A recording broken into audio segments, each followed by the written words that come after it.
Boxo breakdown. If you haven't, go to boxousa.com. Killer tools, best in the business, lifetime warranty. You won't want to miss out. And you can always run I think it's Title 24 promo code for a little discount site wide. Check it out. But anyhow, the breakdown goes Eli Tomac. He goes down for the second week in a row, trying to come from behind. Matt Nadler, do you think Eli is falling into the same mental trap as Chase Sexton? I don't. I have my idea of why. You've seen what has went down the last 2 weeks. You tell me what you think, RV. Do you think he's fallen into the trap? Why is he going down? Well, I think number one, I think if everybody knows Eli's riding style, he's more of your style, Ricky, a little more of my style, like hammerhead. I don't know if like you can see him coming to the rut, leans it over, and just slams into the side of that rut. So yeah. I think maybe a little more finesse, which that's hard to do at his position, his age, where he's at in his career. Maybe he was just overriding the track a little bit. What's really good to see though is we all know we saw what happened at Paula. He gave a Jett a real run for his money out at Paula. He's there. He's also coming right off an injury. So I personally think that once we get a little further into this season, I know Colorado's a home race too. Typically he does well at Colorado, but I think that sometimes there's a little added pressure at Colorado. I mean, for him probably because it is his home race. But he had the speed. The starts weren't there. He kind of had to come up through the pack a little bit. He didn't put himself up front right off the gate, and put himself in a position where he could manage his own race. He was kind of coming through the pack, had to make passes on Hunter, had to make passes on AP. But the guy's got the speed. So where he's at in his career, like I said, I don't think any of that stuff. I don't buy any of that at this point. I don't think he's fallen into any trap. No, hell no, dude. You know how it is. Like, here's how it is. You know this better than anyone. Okay, so this is a great question, Matt. So when you are riding at your limit, okay, and you're right on that rivet, and yes, he had fast laps, but he didn't have the average fastest lap. So when you're riding at that level, dude, all it takes is just one like split second, hair of a second to go over your limit. And that's all it takes. And then you stuff it like you did in a corner.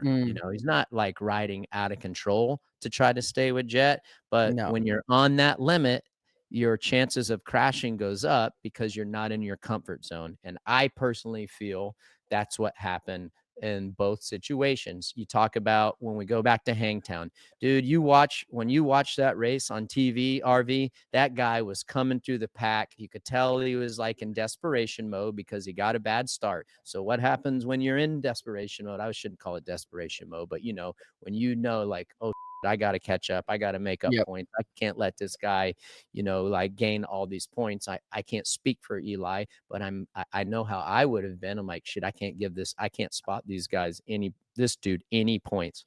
So when you're riding that limit over your limit, just like a 0.5%, again, your risk of falling goes down. And I think that's what happened. That's what has happened in these two circumstances. He's just trying hard. He's going to figure it out. Again, he's taken some time off and he hasn't really raced outdoors in a while, if you think about it.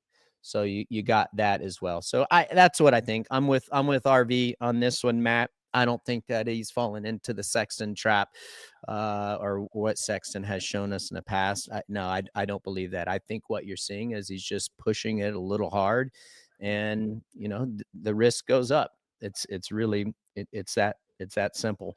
Alex Lanningham. Tomac had the fastest lap, so why could he not bridge the gap to Jett? Again, kind of like RV, like what you and I talked about, dude.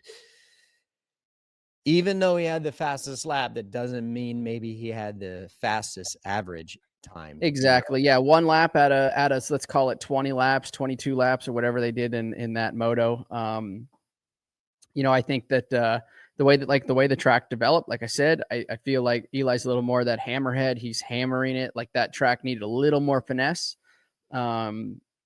So, you could see that where he was riding on the track, how he was riding the track, more aggressive than most.